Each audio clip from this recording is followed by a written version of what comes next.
Well, so there are four parts of this talk, and I'll clue you when we begin a new section of it.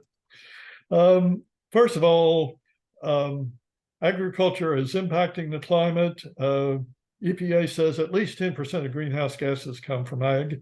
Others will say 15 to 30% because methane and nitrous oxide are very powerful greenhouse gases, and they come out of farms from cultivating the soil.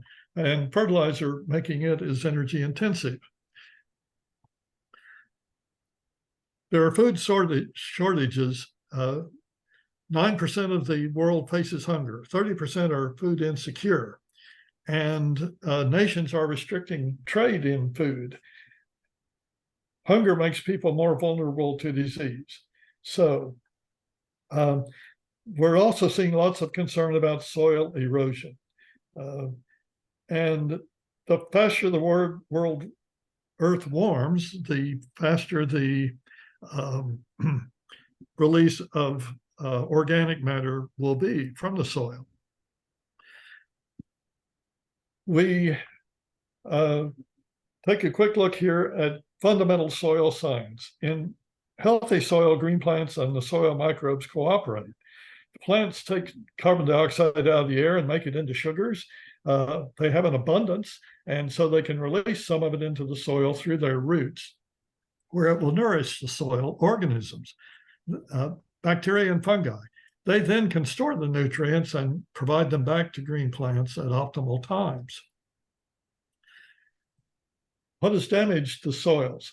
For millennia, the soils have been tilled, and it always exposed microbes to the air and killed them, but there were enough microbes surviving below the surface.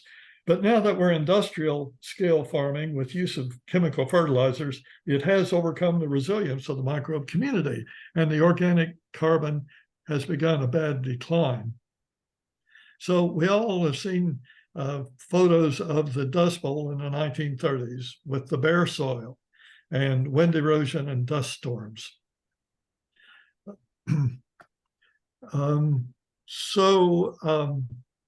Nitrogen fertilizer. I'm going to pause just a second here and see if I can somehow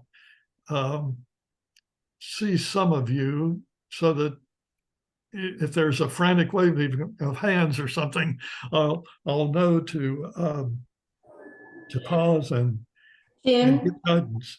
Jim, Yes. I will monitor the chat, so if anybody has a question, please put it in the chat so you can continue. Okay, thank you. Well, nitrogen fertilizer became plentiful after they closed the ammunition plants. It supports the building of amino acids and proteins, ultimately leading to bumper crops. The downside, though, is that when you have plentiful nitrogen injected into the soil, it makes some of the microbes hungry, and they go after carbon to eat. And they do it by eating other microbes and fungi. And this impoverishes the microorganism community. And this was documented in a study that is listed here on this screen. In soil with organic inadequate matter, it produces food that's less nutritious, and that has been talked about by Dr. Mark Hyman, who's been on PBS. In effect, the microbes of rich soil produce complex substances that reside in the fruits and the grain and the produce taken from the field. And ultimately, then that can get to into our guts, where a diverse set of microbes can beneficially use that array of nutrients. But when you lack the organic matter in the soil, plants cannot access the nutrients, and less comes to us in our food. Let's see. Another concern is that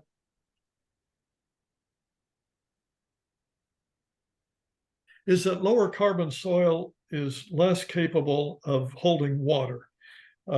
When soil is healthy, fungi will secrete glomalin, which causes particles to clump. that creates voids that can hold air and water, and rain can soak in, so it does not quickly run off. But after chemical fertilizers reduce soil carbon, soil becomes compacted. It can hold less water. Now, the good news is that if we do increase soil organic matter, a 1% increase will enable retention of 20,000 more gallons of water per acre.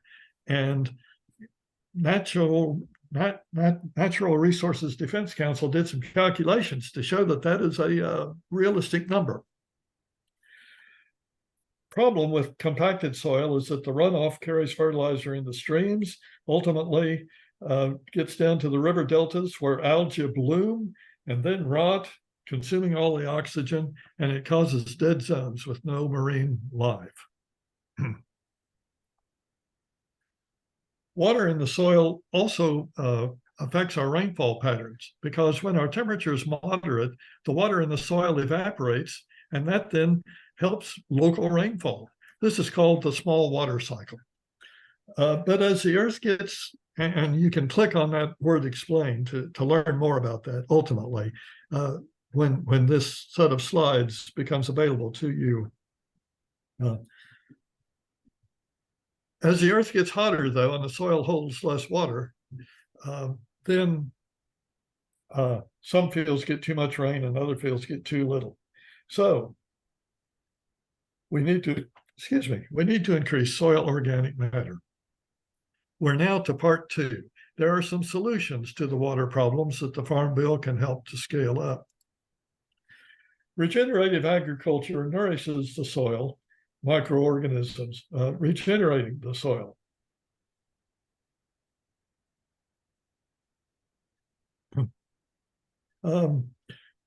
There are advocates who want the Farm Bill to increase soil regeneration. There was a big summit in February, attended by and spoken to by Senator Booker, who's on the Agriculture Committee. A Farm Bill is enacted every 5 years for the following 5 years. It creates programs and sets a budget. Other subsequent legislation then can enlarge or reduce the money pots that the USDA has to do things budgeted for. And the last year, the Inflation Reduction Act did provide needed added funds, as I will show later. The present Farm Bill expires the 30th of this month, but a continuing resolution can prevent some of its programs from expiring. Now, because of the ongoing debate and the chaos in Congress, a new Farm Bill is unlikely to pass immediately. It could take weeks or months. The chair of the House Ag Committee has said that he would like to minimize the focus on climate, but if soil is to be regenerated, climate does need to be addressed by the Farm Bill. There are 12 sections in the Farm Bill, and I'll mention 4 of them, which get 99% of the money.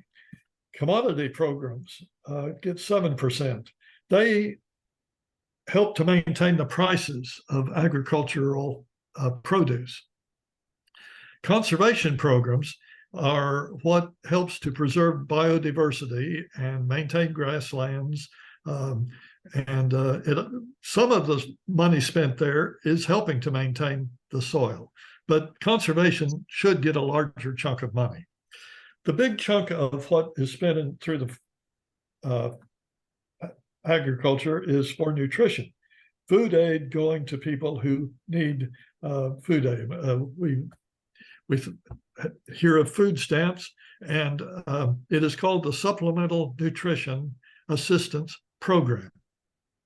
I'll refer to it later on. The last big thing I'll mention is crop insurance, which gets 9% of the money, and I'll say more about that later. This picture is a thumbnail picture of soil regeneration. At the left, we see a cover crop which has grown up during the winter, and it's been feeding the soil.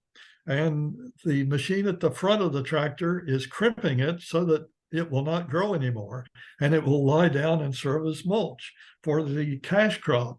The cash crop is being planted by the planter at the rear.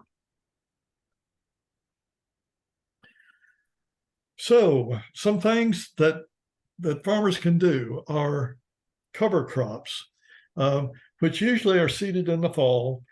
There remain, and some of them, for example, are clovers, buckwheat, and other things. And in the spring, they're terminated. I'm going to kind of dash along here because I see that a lot of time has gone by. Another thing is no-till farming, where the soil is disturbed only along a slit or hole where the seeds are dropped into. And the residue from previous crops and from cover crops protect the seed bed. Conventional no-till agriculture often uses a lot of selective herbicides. Crop rotation, like corn one year, soybeans the next, and organic farmers add in more things like hay, barley, and cover crops. And that serves to disrupt the presence of insects and diseases that otherwise might overwhelm the year's cash crop. And it adds to diversity of bacteria and fungi in the soil. And because of that diversity, there's more likely to be bacteria and fungi that supply a unique biochemical that a crop needs to defeat a disease or pest. And also, because of what the diverse crops put into the soil, there's less need for chemical fertilizer. Therefore, there's less damage to soil's microbes.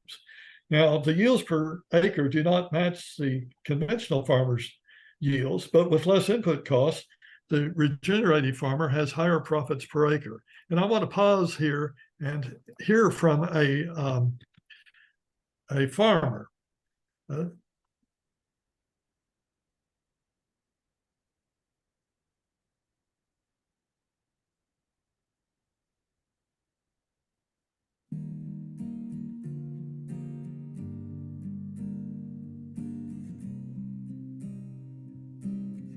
You know, I was told I couldn't do this, I couldn't do that. And I love when people do that because I love proving them wrong. So you can't finish cattle on grass and get them fat. You can't raise good crops without chemicals and fertilizers. But we've made profit every year using the regenerative organic methods. My goal is to have a net profit, not gross, but a net profit of $1,000 an acre. That soybean field I showed you out here earlier, I'm projecting that will make probably around $1,200 to $1,400 net profit per acre. I think the key to all of this is try to reduce as many inputs as you can and eliminate some, and at the same time, add value on the marketing end. My seed costs for corn, soybeans are significantly less than what a conventional farmer would spend if they were buying GMO seeds with all the latest and greatest stacked traits. Some of the fertilizer prices have tripled, quadrupled in price, you know, and I'm pretty much immune to any of that. For the conventional farmer, a couple of years ago when corn was $3 a bushel, they would have to have world record yields to equal the same profits that I was getting. If I poured the fertilizer on this, would it yield more? Yeah. Would it be more profitable? No. But I can tell you there's no better satisfaction than loading up a semi-load of soybeans and it pulls off your farm. You're like, there's $35,000 worth of soybeans in that truck. And that's a good feeling. I mean, because we deserve to make money out here. I mean, this is hard work. And I don't mean just me, I mean everybody out here. Because what we do is important.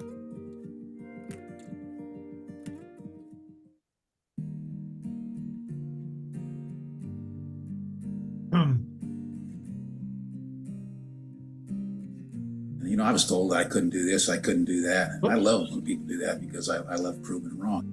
So you can't finish cattle on grass and get them fat. You can't raise good crops without chemicals and fertilizers. Okay. All right. Well, I got a little out of order here. But anyway, there's a few other practices that that help soil and and the Farm Bill can help with those as well. Another important thing is that our nation should produce more fruits and vegetables. It needs to be a larger percent of our diet, and if they're produced locally, as they used to be, varieties can be selected for nutritional value and taste, rather than being selected for enduring long transportation chains. Now, through the nutrition program, it is possible to provide discounts to the clients so that they will be steered toward more use of fruits and vegetables, like if they redeem coupons at farmers markets. The USDA does have some pilot programs for this, and the Farm Bill should provide more funds for it. The young people would benefit because with small farms, they can make fruits and vegetables to sell locally.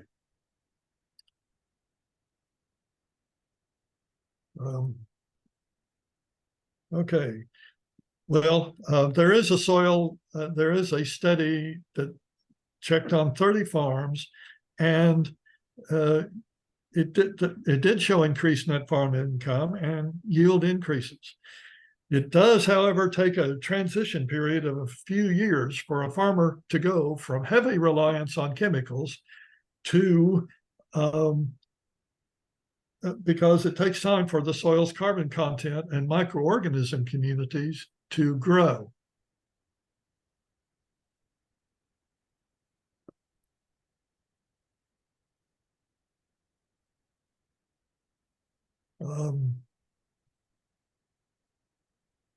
Let's see. I never did.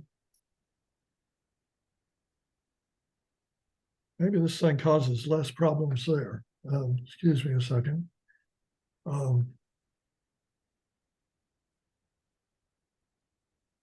Okay, Ms. Greenwood, you can break in verbally because I'm unable to monitor. You know, if you have anything that needs urgent saying, just feel free to speak up. I just put a message in the chat. People can put questions there and we'll address those at the end of your presentation. Thank you. Thank you. Well, here are the programs in the conservation section of the Farm Bill. These are programs that can be used to help improve the soil. The EQIP program is for specific problems. The CSP program, Conservation Stewardship, is a more comprehensive grant for an entire farm for 5 years. And then there are regional conservation partnerships where the USDA partners with a state agency or a corporation which will sponsor farmers who implement specified work. And the link, ultimately, I hope someday you could use this link to find a list of such programs that are underway. Furthermore, the USDA could provide more money for the National Resource Conservation Service to, let's see, with more, excuse me,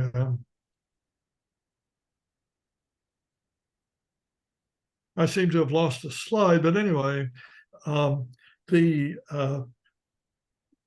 USDA could provide more money to the Natural Resource Conservation Service so that they could have more experts on soil regeneration out there in their district offices to help people. And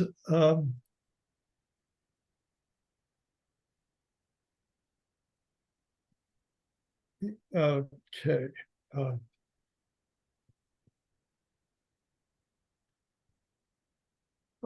All right. So as I said earlier, the IRA has put additional money into the pot for the U.S. Department of Ag into these various programs that I just mentioned. And it is providing even larger increments for the following 2 fiscal years. But all of this grants from the IRA could be reduced by Congress during current negotiations on a new farm bill draft. So the public needs to be vocal to help encourage our legislators to stand up for what needs to be done. Okay, as I said, there's a fellow who has been out telling about the soil. His name is Ray Archuleta, and that's the kind of help that can go to farmers. There's a bill that would help to set up peer-to-peer networks where farmers could help each other. And there's even a new web page where landowners can get in touch with soil regenerators to help them as consultants, or maybe renting land out to them. Now we're to section 3. What is impeding the needed changes? Well, too much land is going to corn, soybeans, and sugar, and subsidies keep those habits in place. There is a lot of resistance to those subsidies, as mentioned here, but there is very strong lobbying to continue the subsidies. And who are the people who are lobbying? Well, it's those who benefit. Corn and soybeans provide cheap food to the confined, concentrated animal feeding operations, boosting their profits. These CAFOs have thousands of people at a site, thousands of animals at a site, crowded into bins. They feed antibiotics to them to limit diseases. The manure output is spread on fields with ammonia fumes and nutrient runoff for neighbors and to suffer. Secondly, processed food makers get corn sugars at a very low cost, and they produce low nutrition foods, making our food consumption match poorly against dietary standards. Another beneficiary is the oil and gas company, who sell the inputs that make nitrogen fertilizer. And they sell products that are mixed into herbicides and insecticides to carry the active poison. Now, those petroleum products are themselves highly carcinogenic. So that's one more reason why we should, why it would be good to cut back on use of insecticides and herbicides. Another beneficiary is the companies that produce diesel fuel for that heavy tillage of the soil. And lastly, now there are companies offering drones and artificial intelligence systems so they can that can go out and search the field for weeds and destroy them. We've got an aesthetic here that not a single weed should violate the uniform appearance of my monocrop field. We need to get past that aesthetic sense. All right, part 4, there are problems and opportunities, and there are allocation problems. First of all is commodities. 7% of the Farm Bill is spent on commodities to maintain stable prices. Some in the House of Representatives want to have even more money put into commodities, taking it out of conservation programs. But there's a well-respected analysis says that most of that money would go to 6,000 farms that raise rice, cotton, and peanuts. It would not be a broadly spread help with commodities at all. The other big area with problems is the federal crop insurance program. From the 1930s onward, farmers could get insurance for losses from weather and pest. And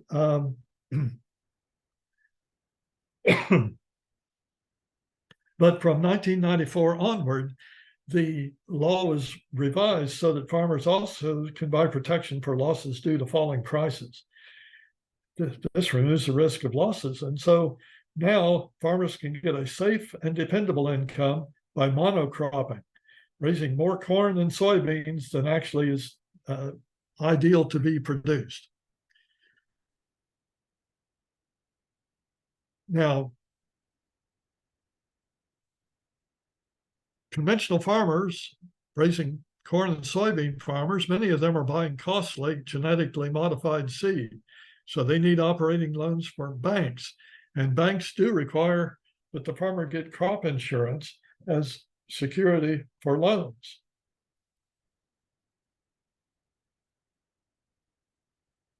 Crop insurance is at 9%. It's the second biggest cost that the USDA has. And the USDA pays 62% of farmers' insurance premiums.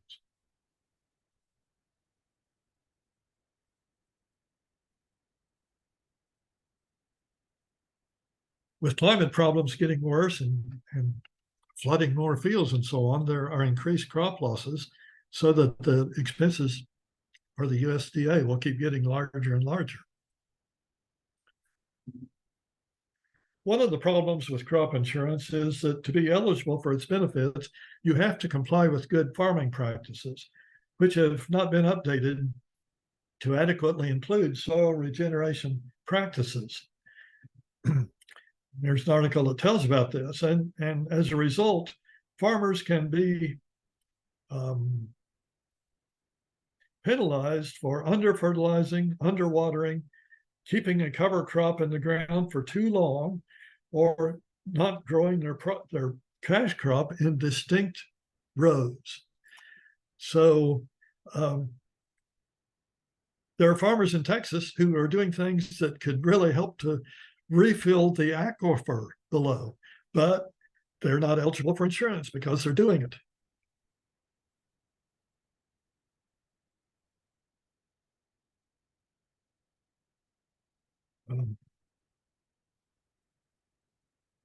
Seems like I have a frozen screen, possibly, so I'm going to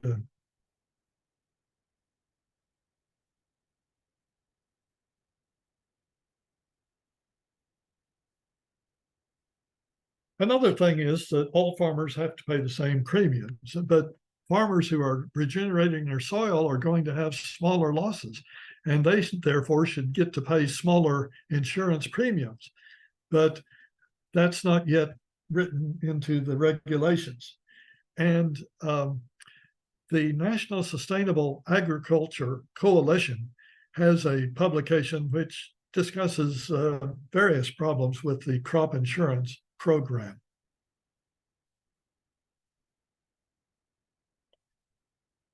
Well, another problem that is emerging is that with the concentrated animal feeding operations, they cause 8% of methane emissions, and so that is why the Department of Ag has made available to them credits.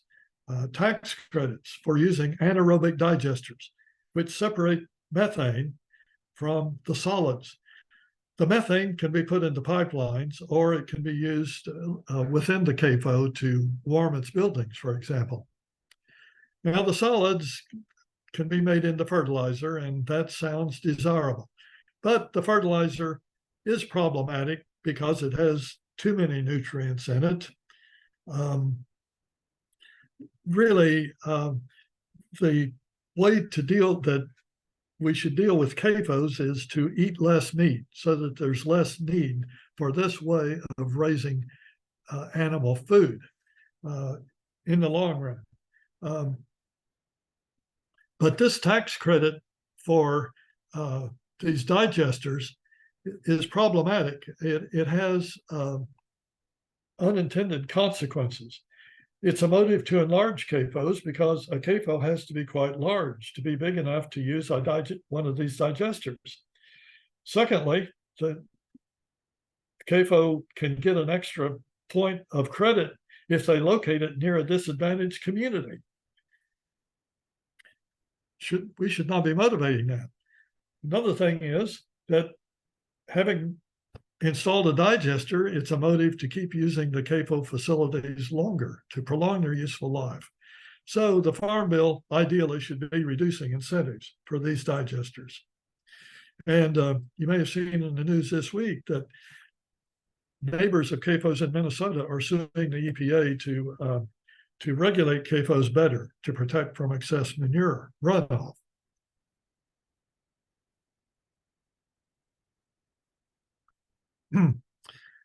Another problem that has been ongoing is that biofuels consume 40% of the corn harvest, and 7% of soybean harvest. And for the worldwide, that pushes up food prices. It also means more cultivation of marginal land. Now, there are other products other than ethanol that can be produced from products other than corn, and that would be a improvement. I think I'll wind up my comments by the hopeful news of agrivoltaics. Solar panels can be put on elevated racks. They can withstand 150-mile-per-hour winds, and crops and livestock can be raised underneath them. This partial shade will reduce the heat stress and water consumption for what's underneath. The green plants still reduce enough light rays of the right frequencies for optimal growth. And the fruits and vegetables and farm workers underneath them can benefit. Meanwhile, the solar panels themselves produce more electricity than if they were sitting right above heat reflective gravel. So it can be good if the Farm Bill will help with photovoltaics. Now, last thing I'll say is that there are a number of marker bills that are currently filed in Congress, and this becomes a way to raise discussion of things that should be put into the Farm Bill itself. So we may be seeing in the news things pertaining to these farm bills. Now, with this, I'm going to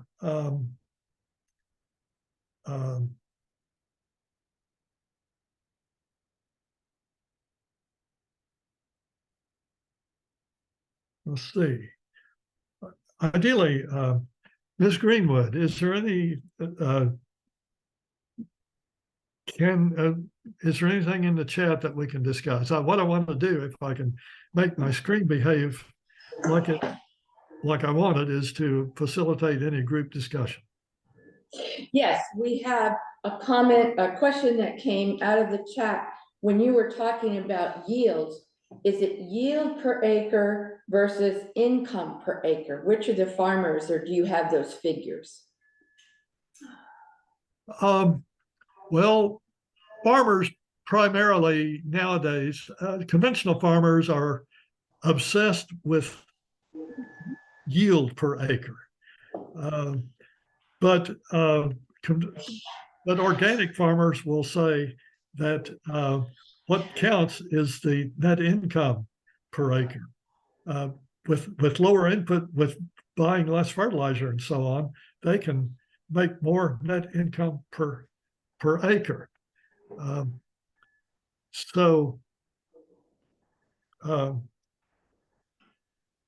Is that responsive to the question? Or would you like to elaborate it?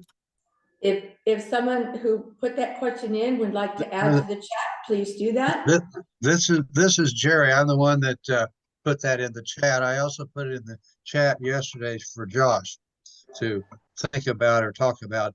Now, I can understand, though, conventional farmers will say, okay, maybe you get more income, but maybe the world needs more food doing it the other way with yield. So I can see a counter argument there. Yes, but I see various comments in the literature that the United States is not effectively exporting corn and soybeans to feed the world. A lot, indeed, there are a lot of imports of farm produce from the rest of the world into the United States. And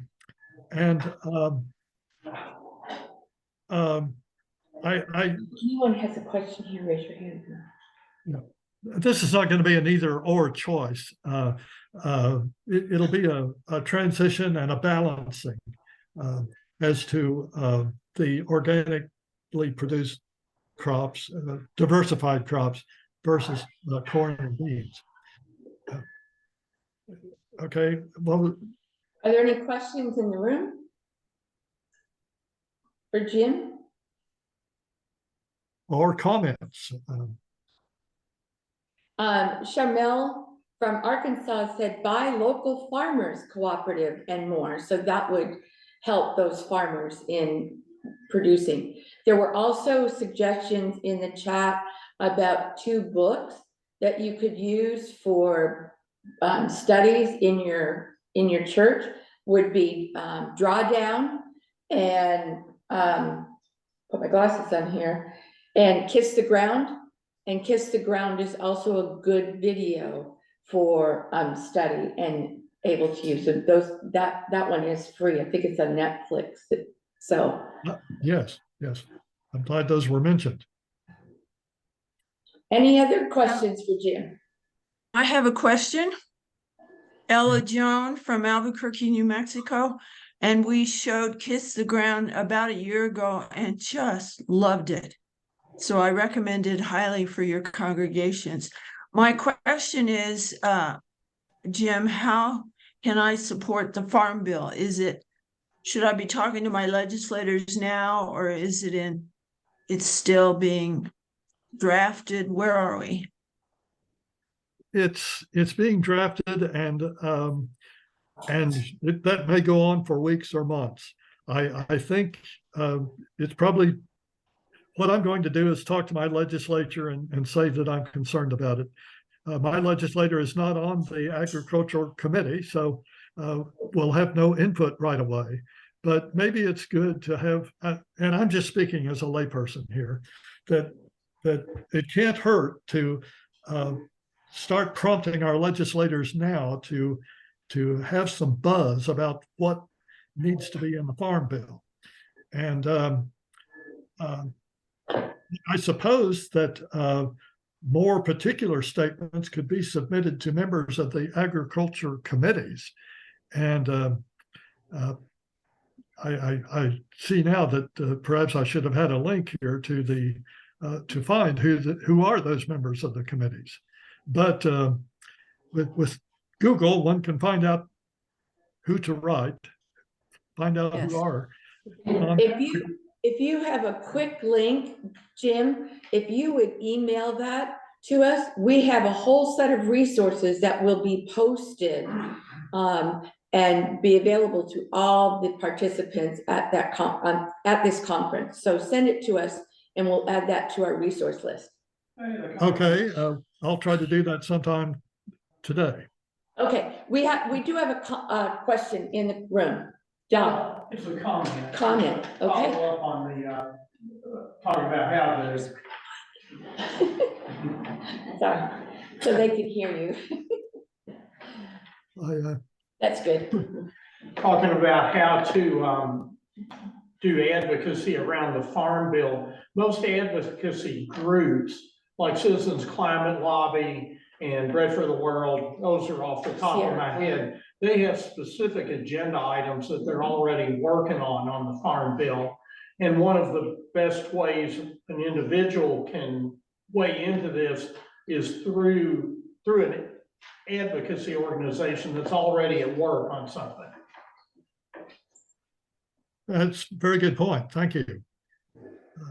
And I do know from personal experience that when you call or email or write a letter, your legislators are chatting, and they will record how many times they've been contacted. So even if it's a form letter, they still make record of how many times they've been contacted. And the groups can give you specific guidance about what to contact them about. Right, for specific bills. Mhm. Any other comments or questions for Jim? Any follow-on notes, Jim? I want to say thank you for you folks who hung in with me as I experienced technical awkwardness and a bit of panic as to whether I would get enough said or say it too fast or whatever. But Well, thank I you for think it hanging came in. from both rooms. Yeah, Jim, this is Jerry. I've done some presentations where I've lost time at the beginning due to technical difficulties, and you showed a lot of class and composure, I think. Congratulations. Well, thank you. I know you worked hard on this all summer. So did you. The information was great, Jim. Thank you so much. It was great information. Thank you. Thank you, Jim. We really appreciate it. And everyone on this, do know that you will have access to the slides, access to the chat, and we are developing resources coming out of this conference, and you shall be getting that soon. Thank you. Goodbye. Thank you, Joe. I now realize that welcome, you Jim. included Joe. It was me. Yay. Bye. Well done. Well Bye, all. done. Yay. All right. So we should